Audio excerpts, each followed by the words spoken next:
Leafy, who will take us through his latest presentation. I'll just pop the slides up.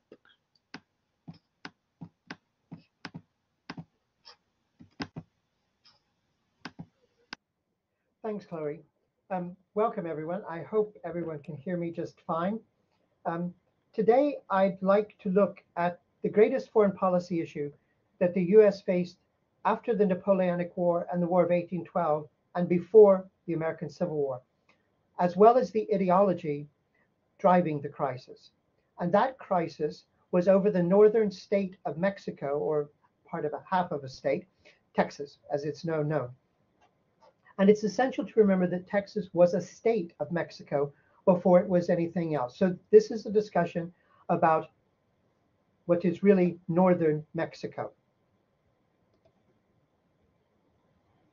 To set the stage for this more detailed discussion which follows, I want to kind of join the crisis, mid-crisis, as it were. At the end of his presidency, Jackson ardently supported the newly declared Texas Republic. And in fact, he wanted Texas to go further to annex a larger chunk of northern Mexico. And so he left to his successor, Van Buren, an almost certain clash with Mexico. The fact that the US had recognized Texas didn't mean that Mexico had accepted the loss of Texas. Now, Van Buren, in fact, wanted Texas into the Union. As a Northern Democrat, he knew that his hold on power was absolutely dependent on votes from slave states. He'd only won his election by 25,000 votes. He had run on a platform of opposing even the slightest interference with slavery and wanted to increase the power of slave states by adding Texas. So Texas had been settled, the eastern part of Texas, by American immigrants Mexico had welcomed in, mostly because they brought along the skill of cotton planting. So Mexico wanted to create an economy in its northern state. And that was Anglo settlers with cotton, and with the cotton came the slaves to harvest the cotton. Now, Van Buren understood that admitting Texas would increase the number of Democratic voters nationwide, but more importantly, would add 2 slave state senators to the Senate. So part of what drives the crisis here is the long-term simmering issue of slavery. However, this wasn't the only issue. This was coupled with an interesting view about the long-term goals of the American Republic more generally. There was an increasing idea that the United States had a God-given right and indeed a duty to spread democracy, as understood in a slaveholding nation, throughout the Americas. As the journalist John O'Sullivan put it, and that claim to the continent is by the right of our manifest destiny, this is where the phrase comes from, he originates it, to overspread and to possess the whole of the continent which Providence, that is God, has given us for the development of the great experiment of liberty and federated self-government entrusted to us. Now, this was a major issue then in the presidential campaign, and it is rejected not only by previous presidents like John Q. Adams, but also people like Lincoln and Grant from the emerging Republican Party, because they saw this as something that was manifestly and obviously imperialistic. And they believed that the Republic, the US Republic, had nothing to do with imperialism. They also understood the inherent political issue in relation to slavery. They didn't want more slave state senators. And it's important to remember that expansion, for those who supported it, almost always meant in this period the expansion of slavery. So you can't really separate the 2 issues. Now, just quickly to bring us to the point of Texas having won its de facto independence.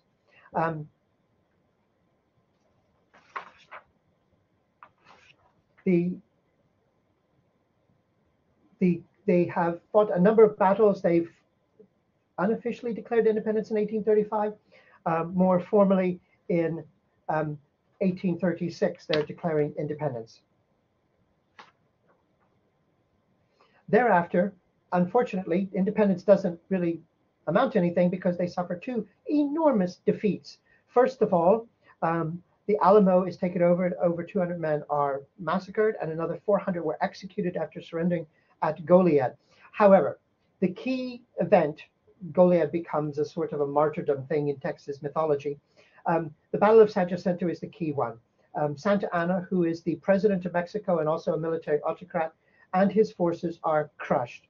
Effectively, Mexico no longer has an army in northern Mexico, which means that Texas has got its independence. Now, basically, the war has ended in a stalemate, though it was clear to the government of Texas that Mexico was not going to accept independence and would eventually manage to mount a reconquest army. The real problem for Mexico was that the heartland of the new Mexican Republic, and let's remember, Mexico has only been about 20 years since gaining independence from Spain, so it is a new republic also. And its heartland is around Mexico City, hundreds of miles to the south of Texas, and in between is a large desert. Also, the Mexican government was fighting on another front. They were fighting in the Mayan-speaking Yucatan to retake it because it had broken away at independence because the Mayans had no desire to swap the rule by Spain for the rule by Hispanicized Aztecs in Mexico City, the former capital of the Mexican Empire. So Texans have their independence, and they're really interested in statehood because they see it a way of getting U.S. military might to protect them from what they think is coming from Mexico. So, and in the end, not to jump ahead, the war produced a compromise. In effect, the U.S. simply bought Texas, and returned Mexico ceded 1/3 of its territory to the U.S. government, which became not just Texas, but also states like New Mexico.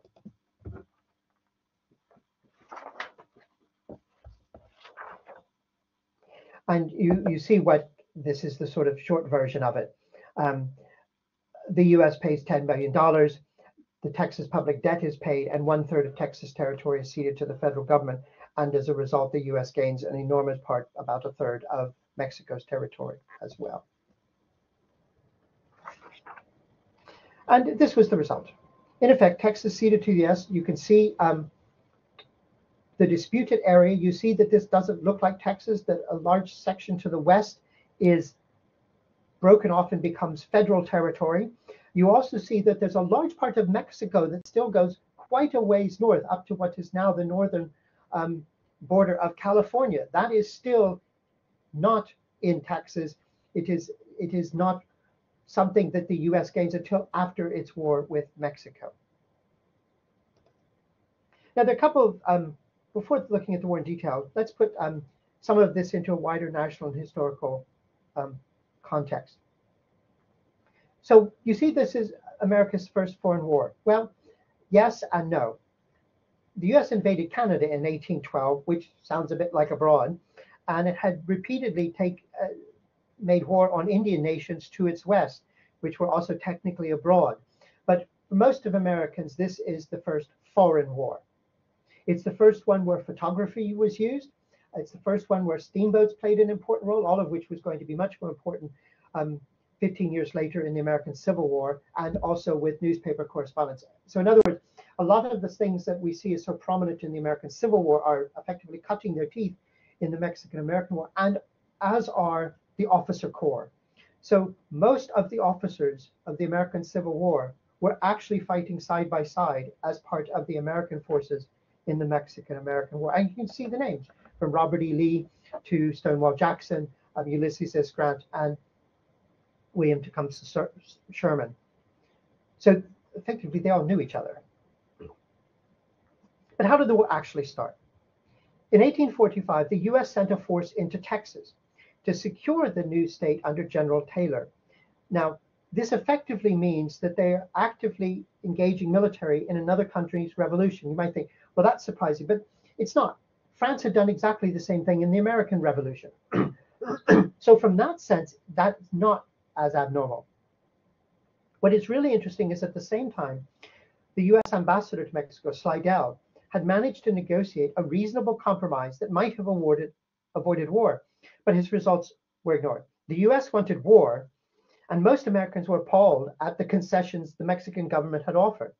So Slidell was ignored in the U.S., and then the newly established government of Mexico, which followed Santa Anna's defeat, is then overthrown by a popular military coup.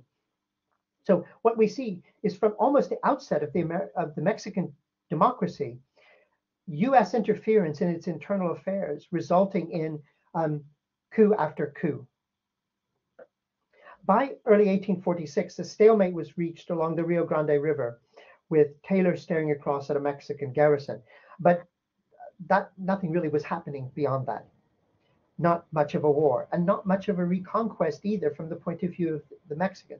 The home front, both home fronts, were not pleased with the situation. Both home fronts wanted more. Mexicans were demanding the reconquest, and Americans were, in some cases, demanding more. Now, in the US, war issues were emotionally charged and politically driven. Now, initially, there was great enthusiasm for a glorious war and the efforts to avenge the atrocities of Mexicans at the Alamo and Goliad, which Americans had taken personally because they were effectively American immigrants in Mexico. Indeed, congressmen led from the front, but this didn't last. Influential figures, and you see the list of them here. Charles Sumner, one of the great radical Republicans of the Civil War, just crying out blood, blood. Theodore Parker, this is a denial of Christianity. Emerson, Thoreau, Lowell, Horace Greeley, all of them attacking it. John Q. Adams said it's an act of flagrant war. 14 Whigs voted against it. Calhoun said it would open a new chapter in the nation's history, and no idea where it would lead. And in fact, one of the great newspapers of the American Republic, the Whig National Intelligencer, actually sends its reporters out who write back about Mexican bravery. A foreign war was seen as something that would not only mine America's moral credentials abroad, but also its internal moral fiber. This was seen at this stage by the opponents as a war America had started, not a defensive war at all, but a war of attack and conquest, which was anathema to many Americans. It did them little good complaining. President Polk wanted and was going to get his war. Now, a border skirmish, remember the border was not agreed, happened, and the U.S. said that American blood had been shed on American soil by aggressors attacking the U.S. Now, it might be worth remembering that Mexico has a slightly different opinion about who actually owned Texas, and thus where American soil began. And it would be a fair point to be made. In fact, many would say probably the Thornton Affair actually took place in what would even be Mexico after the war. So war is declared by the U.S. Fairly quickly, the U.S. simply began the invasion of Mexico, intent on defeating and occupying the country, all of Mexico, and thereby forcing Mexico to sue for peace and accept the loss of Texas. Now, you might say, when you're talking about manifest destiny, why not occupy and annex the whole of Mexico? And there were some people, particularly slaveholders, who argued this because they saw this as a place where you could extend large-scale slave plantations. Now, in actual fact, this doesn't happen because the U.S. wanted the northern fertile bit of Mexico, including California, which was now heavily settled by Anglos anyway. It did not want the large fertile populated parts of Mexico south of the northern desert settled by Hispanics and Indians, all Catholics, all Spanish speaking. That was not seen as something the U.S. could swallow and digest. To get Texas, though, the U.S. was willing to invade and occupy another American country, only 25 years freed from Spanish colonial domination. So this northern skirmish opened the way for the full-scale invasion of northern Mexico. General Taylor led the campaign, much to the disgust of General Scott and his supporters. So there's a political element behind the leading generals involved. Very quickly, the Mexican forces north of the desert were destroyed. The north was pacified. Texas and its frontier with Mexico were completely secured as a result. The first phase of the war was over. It was now Scott's turn to gain some glory. Since Mexico still refused to accept the loss of Texas, it was now seen as necessary to invade the central Mexican plain.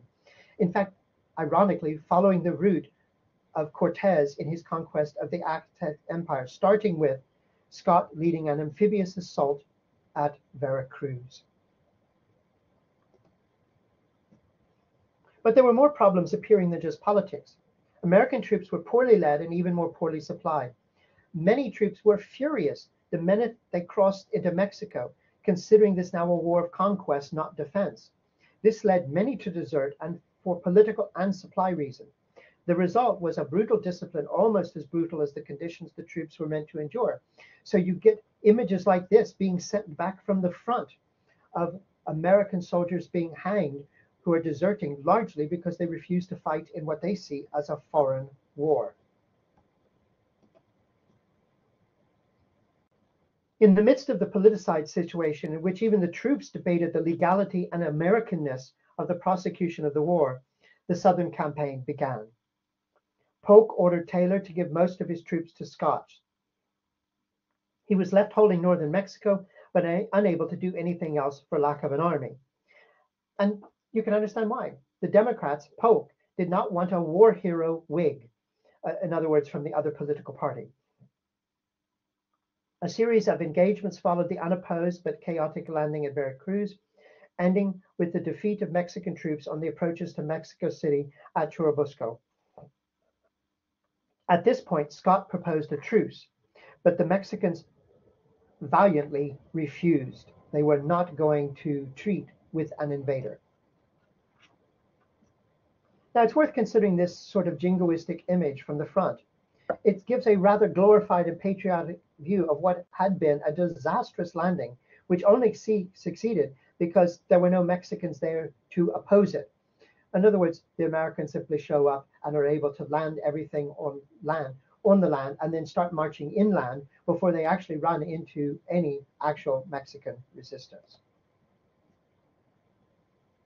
Faced with the Mexican rejection of a truce, Scott had little option but to continue to reduce Mexico City and its surrounding fortresses. In other words, exactly what the British had done to DC in 1812, which eventually led to the shelling of the fort leading into Baltimore, where the song, the national anthem, was written. The last Mexican bastion before the capital fell on the 8th of September. A direct assault on the city then began, which was successful on the 13th of September with the fall of the main citadel. The conquest of Mexico's capital is still the title of the Marine Corps song from the halls of Montezuma, which is how it's remembered in America. In Mexico, the key memory is the valiant stand by the nation's military cadets, Los Niños, at the last. By June, it was all over with a treaty signed and U.S. troops withdrawn. Texas was in the Union. The U.S. was now looking with greed at other parts of northern Mexico, not just Texas, such as Arizona and California. Mexico's republic and its institutions were wrecked, the country totally humiliated, and a large portion of its territory lost. This is the Mexican memory of the war. The fall of the citadel, where the presidential palace stood, and where Mexico had its version of West Point, hence the patriotic stand of the 200 cadets, some as young as 13. St. Patrick's Battalion, a group of Americans who had gone over to the Mexican side, as well as other foreigners, rather like the international brigades of the Spanish Civil War, were executed en masse after the battle, even though they had surrendered. These two images show on the left Marines storming the walls and overrunning the Mexican cadets, in effect teenagers. The right is the formal surrender in Mexico City's main plaza in front of the cathedral, where the original temples of the Aztecs stood, and in what is now the presidential mansion, which is the thing you see in the distance with the flag, which is an American flag flying over it. Effectively, that's now Mexico's White House. The result? The US had prosecuted and won a foreign war of conquest. It had invaded another democracy, effected the overthrow of its government, and annexed a third of its territory. At home, most Americans were thrilled with the speed and apparent ease of the victory. The troops were appalled at the lack of direction and preparation, which cost many lives needlessly. But it had a profound impact. Politicians now began increasingly to speak of a destiny, a mission for the US to spread American-style democracy across the continent to the Pacific, bracketed by British possessions to the north that it had already failed to take in 1812, and to the south by a Mexico that it had taken but didn't want because it was too Mexican, too Catholic, and too Indian. Yes, this would mean taking even more land from Mexico and dealing with the people already living there, the Indians. But the nation was on a mission. It never looked back, and rarely, and only later, did it count the cost. Distrust and animosity in Mexico. Mexican democracy fatally undermined at its birth. A detrimental impact on the nation's image in Europe. A willingness to sweep indigenous peoples aside for a greater good and a greater goal. The manifest destiny of the nation to spread from sea to shining sea. Thank you. Thank you. I'll hop back on there. Thank you for another fantastic presentation. So this is our kind of question time. If anyone does have any questions, please feel free to put them in the chat. I often think like some of the most kind of interesting parts of the presentations are the kind of questions and the discussions that come afterwards. So please don't be shy with any questions that you may have. I can kick things off if people are shy. So you kind of briefly said at the end that obviously the kind of perception in Europe wasn't very favorable towards this, but can you kind of like expand upon that a little bit more? Like what was the kind of perception like the UK and in Spain and in other European countries? Well, particularly in Britain, this was this was food for the journalists, because here was proof that this wonderful American democracy that had thrown off the shackles of empire was just as imperialist as Britain had ever been. So it's really used as a great big stick to beat the US and all of its claims to being, you know, a democracy and being nice and all of this other stuff. Spain, I think, there seems to be sort of ambivalence. On the one hand, they rather enjoy seeing the Mexicans being given a bloody nose after independence. But on the other hand, they don't really make much of a distinction between English-speaking America and English-speaking Britain as far as being a competitor in the imperial field.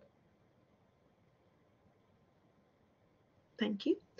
There's still no questions, so I can keep going, because when Bill and I initially set this up, and I obviously was going through the slides with him, and I don't know, I guess everyone who's kind of brought up in the UK maybe got different understandings and knowledge of American history, but I was saying to him earlier that I don't know anything really about this war, and I hadn't appreciated the extent to which Mexico as a country existed until I saw the map.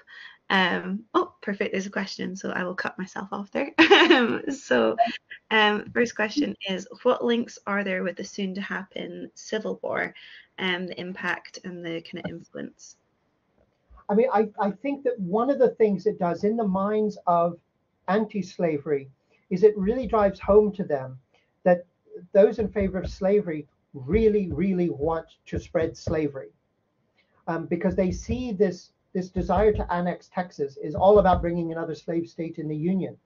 And it finally, I think it really gets in their heads that there's not going to be any way that you don't get more slave states, that the slave states are always going to want there to be more slave states. And so it sets up a real sort of clash about this. This now becomes a much more defining feature because it's now affecting, if you will, foreign policy. It's not no longer a domestic issue. The desire to spread slavery has resulted in a foreign war, the invasion of another country, another democracy. So it really has a profound impact. On a more practical side, it is where most of the officer corps of the Union and Confederate armies at the outbreak of war cut their teeth. I mean, Grant, when Lee surrenders to him, reminds Lee that they had actually met during the Mexican-American War, but Lee didn't remember him because Grant was junior to him, but Grant remembered Lee. So it sort of gives you an idea that the American officer corps is pretty small. They all know each other anyway, but they have all fought in this war as junior officers because it's only 15 years before, not even 15 years before. And thank you. Our next question. It was not clear to me how the Treaty of Velasco in 1836 was not adequate to settle the Texas issue. Can you explain that further? Yeah, I think it doesn't settle it because I think everyone sees it as being less of a treaty and more of a truce. Um, and it also doesn't settle it because it's also very clear that as much as Mexico doesn't want to lose Texas, and doesn't like the idea of a Texas republic, the idea of Texas simply being transferred from Mexico to the U.S. is totally unacceptable. So I think it doesn't settle anything because most Texans want to be in the United States. Large parts of the United States want them in the United States, and Mexico wants it back. So although the treaty kind of settles the moment, and recognizes Texas, it doesn't really settle the fundamental issues here, which are really where is Texas going to end up. It also is worth pointing out that one of the other problems that leads to Texas independence is the attempt to introduce abolition in Mexico. Although the Mexican government was willing to sort of protect the Texas situation, most Texans were of the view that that was not going to be long term. So part of it is getting independence to keep slavery. Thank you. Our next is a kind of a comment from Brian, who said he's having lived in Texas for 26 years, leaving in 2016, and visited most of the locations. I found this a very interesting recap of early Texas history. You may want to mention the location of the San Jacinto Yeah. battle, as it is very accessible. Yeah, I mean, it's worth. I should have said from the outset that I actually grew up in Texas. I lived there from the age of about 5 to 12. So all of my elementary schooling was in Texas, and then I lived again in Fort Worth when I was doing my master's degree. In fact, I lived in Laredo, right on the Mexican border. You could walk out of our house's back door and walk into the Rio Grande River. Um, where San Jacinto is, I'd have to look on a map. I don't remember anymore. I know it's in the southern part of the state, but it's been a very long time since I was there. I've been to the Alamo. Anyone who's going to the Alamo will be very surprised by how very tiny it is. It's much tinier than the movie version. Thank you. I didn't know that you grew up in Texas either, Yeah, actually. yeah. So that's cool. So next comment. That was so fascinating. I'm very interested to hear your ideas about the current situation of so many Mexicans crossing the Texas border. I'm not sure if that is something that you can answer, but I'll let you Well, respond. I mean, it's hard to talk about it now. When I lived in Laredo, 100 miles on either side of the border, you didn't need any sort of papers or documents because so many people had families on both sides of the border that you could move freely. So, I mean, my mother and father both played on amateur softball teams where they were the only anglers. Everyone else was either Hispanic from the Texas side or Mexican from the other side of the river. And you moved back and forth freely. If you wanted to go as far away as San Antonio, then you would probably you could be asked for some sort of papers. If you went as far south as Monterey, but I remember as a kid, we would go to Monterey for shopping. And, we never had passports or to show anything like that. It was more about, what kind of booze you were bringing back or the cigarettes, that sort of stuff. So something has dramatically changed from what I remember on the border. As I was a kid, I had friends who had cousins on the other side in the summer. We would walk across the Rio Grande and play with them in Mexico. So it's very different. Um, who owned the West Coast? If anyone owned the territories between the original states and Mexico? Basically, in that map, all of this is owned by Mexico, but the reality is it's only sort of notionally owned. There are Catholic missions in parts like Santa Fe and places like that. That's really what they are. Places in California are just missions like San Jose, places like that. They don't really have much of a population in any sense of the word, which is why in the long run they're quite easy to take away from Mexico because most of the population is south of the northern desert. Thank you. I think there was just one in between that was saying, which you kind of did like touch upon, but has it had a long-term impact on US-Mexican relations? Does it affect relations today? I was actually going to kind of ask something as well, similar to that, because I was going to say like what then kind of comes after, in relation to, I guess, like Mexican and US, the relationship that the two have. I mean, I think, you know, does it have a long-term effect? Well, I mean, the Civil War still has a resonant effect in America. Yes, I think it does, in the sense that, Mexicans are less willing to buy the "isn't the United States all wonderful and cuddly and warm to everyone," because they've been on the sharp edge of that. I think they are aware that that land that they claimed isn't theirs anymore. But to be fair, it was never really theirs either. Um, so, but I think it's just for Mexicans, the image of the U.S. as an aggressor nation is is something that's kind of there, always in the background. That it is willing to, invade. And let's face it, they only have to look south to many of the countries in Central America to see the U.S. doing that even in the 20th century. The U.S. involving in places like Nicaragua just to keep pineapples flowing. So yeah, it just means that they have a slightly different history of America. Um, Um, yes. so in relation to the battle that we kind of briefly spoke about, the San Jacinta, I think, it was in the Houston area, and there's a monument there. There's another comment saying, I remember reading that many Spanish speakers still have problems with the 4th of July, and consider themselves Mexican diaspora. I don't know if you're wanting to expand upon that. Um, I mean, I don't. I mean, I've lived in a large part of U.S. with lots of Hispanics, and I never found anyone that had a particular problem with the 4th of July. In fact, weirdly, Cinco de Mayo is not really a holiday in Mexico. It's a holiday in the Spanish and Mexican diaspora in the U.S. It's a holiday in Puebla in Mexico. It's not really a national holiday. Um, and yes, I think you're right. I wanted to. I mean, I think yes, the U.S. Mexico had opened up Texas to American immigrants because it needed people to create an industry in that part of its northern territory, and that industry was cotton. Um, that's why they invited them in. And yes, what they invited in were people who were fundamentally American and fundamentally Protestant and English speaking and slaveholding and all of those reasons. It's also fair to remember that an awful lot of Mexican speakers in Texas fought on the Texan side. Um, they were they were easily half of the Texan army, and they were fighting because they didn't want to be ruled by a government so far away in Mexico City. Originally, the Mexican Constitution was a federal one like the U.S., but Santa Anna had supported the change of the Constitution into a centralized one. So Spanish-speaking Mexican Catholics in Texas were opposed to that new Constitution and being ruled from so far away, just as much as the Anglos were, although the Anglos were opposed for slightly different reasons.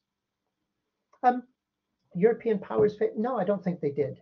I'm just going to read the questions out just in case people aren't following the chat. Just in case. So the next one is: did the European powers favour a US victory? Yeah, I don't think they did. I think for most of Europe there was slight bemusement that this was going on anyway. And even in Europe, it was also understood that this was bound up with the issue of slavery in the U.S. I mean, if you needed to be able to show that America was hypocritical, you pointed to slavery and the invasion of Mexico. How long does it take Texas to take? Not very long. I remember California is part of the Union by the time the Civil War takes place. So Mexico is ceding not just Texas, but basically kind of a straight line across to the Pacific. And the U.S. moves into that very quickly. California, of course, with the gold rush in '49 means an enormous number of American settlers arrive there, and very quickly they become the majority and lead it into the Union. Rather in the same way, the way Hawaii becomes a U.S. possession. U.S. merchants settle there and basically overthrow the Hawaiian monarchy and then plead to the U.S. government to come and protect them from the backlash. And is this an area of active investigation? No, it's not. It's just something that interests me. Thank you. The next, something I noticed when visiting San Antonio and the Alamo was that almost nothing was displayed or mentioned about the issue of slavery being so fundamental in the wars. I can't say that surprises me. Having learned American history first in Texas, I was very surprised when I learned the different version of American history when I went to Pennsylvania. It's probably also the case that you rarely ever see anything in Texas reminding people that Sam Houston, as governor of Texas, refused to sign the Articles of Secession. He was opposed to Texas leaving the Union during the Civil War and was effectively pushed aside in favor of secession. So I'm not surprised. I mean, there are large parts, particularly the former slaveholding states, that don't deal with the issue in the past by simply not talking about the issue in the past. And that's a perfectly good example. In the same way, let's face it, Americans go on about, we're fighting for independence and freedom from Britain, and we just seem to not mention the large number of slaves that aren't getting freedom from anyone. So there's a long tradition of not talking about slavery as an issue in American monuments and historical memorial, unfortunately. Thank you. There's still plenty of time if people have other questions. I was going to go back to the kind of question about Arizona, New Mexico, and California. So again, I kind of did disclaim that my American history is not that great. So are they already at this point, they're part of Mexico, or they're states within Mexico? What's the kind of time frame within this? They are effectively states in Mexico. I mean, remember, so we say California, it's California Alta, and then there's California Baja. I mean, we still talk about Baja California. That's Lower California. What we call California State is actually Upper California. So these are all states in Mexico, but they're states with almost no one living in them who isn't an indigenous person. They have almost no Hispanic European population at all, except some missionaries and some of the bureaucracy. And so, which is why for Mexico to hold on to them. It is largely empty. Okay, and so is there kind of conversation, or is there, I guess, more invasion style tactics to kind of break them over? As part of the settlement with Mexico. Okay. Mexico cedes the land. To clarify, what was the Mexican policy on slavery at the time? Well, Mexico has a sort of a complex history of it, but effectively slavery was abolished in Mexico. To be fair, there was almost no slavery in Mexico except for the cotton plantations in eastern Texas. So when Mexico abolishes slavery, one of the reasons why it sort of offers a deal to the Texans is that's the only place where it really exists. The Anglo settlers don't consider the kind of special deal they're being given to be secure, because they see the sort of trend, if you will, the trend in history worldwide is towards abolition. And one of the reasons they want into the US is there is sort of safety in slaveholding numbers. It's always worth remembering that at the end of during the Civil War, there are Southern politicians who are arguing that once the Confederacy is set up, the next thing it needs to do is invade Mexico and establish a large slaveholding society there. Thank you.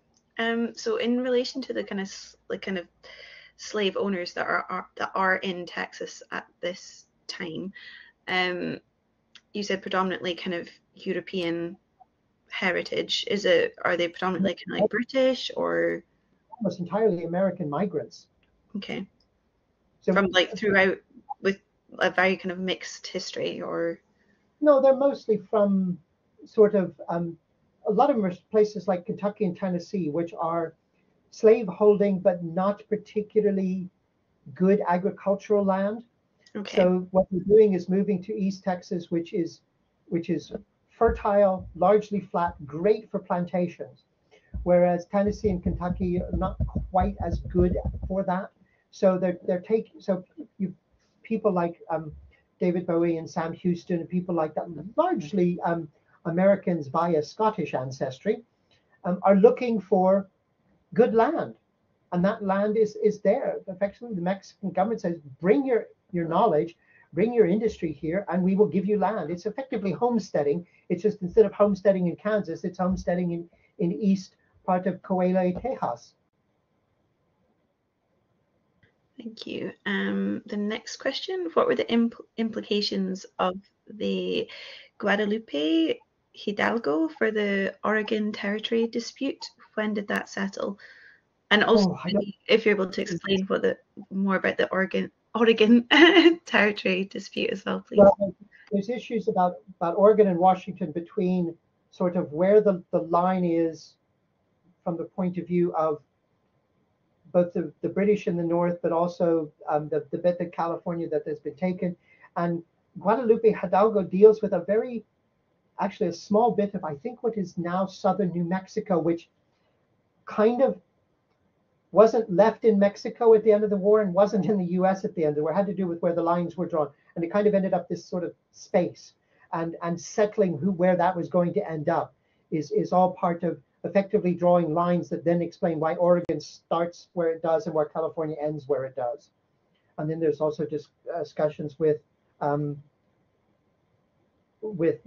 Britain over how far Oregon Territory extends to the north, where you draw the line. Oregon Territory originally included what is now the state of Washington, and in fact included what is now large parts of British Columbia. It was just a big territory, and who got what bits of it was what was in dispute. Thank you. There's still time for more questions if people have them. I did have another one in my head that's just gone out of my brain. I'll try to think what I was actually going to just ask. I was going to ask, so obviously the Civil War is kind of 15 years sort of after this, but how does the kind of dynamics within Texas change like at the kind of end of this period? You know, does the population like dramatically increase because people are, you know, like you're saying, people who are pro-slavery, there's kind of an influx, or does it kind of remain quite steady until the Civil War? Like, how does it change within that 15-year time period? You get more immigration into Texas, but Texas remains largely unpopulated outside of its eastern part. Well, I mean, to a large extent, Texas today is largely unpopulated. Huge areas are very, very sparsely populated, particularly sort of if you get south and west of San Antonio. Thank you. A next question from June. Can I ask, you mentioned that it was, this is obviously photographically reported. When did this start, and are there any photographic history books available? I'm not sure exactly when it started, and I don't imagine there are any history books related to the Mexican War. My guess is there are actually very few photographs taken, because this would have been the very earliest stages of photography. But it is about the same time as Crimea, which is also where some photography is done as well. Just again, my own selfish questions coming in here.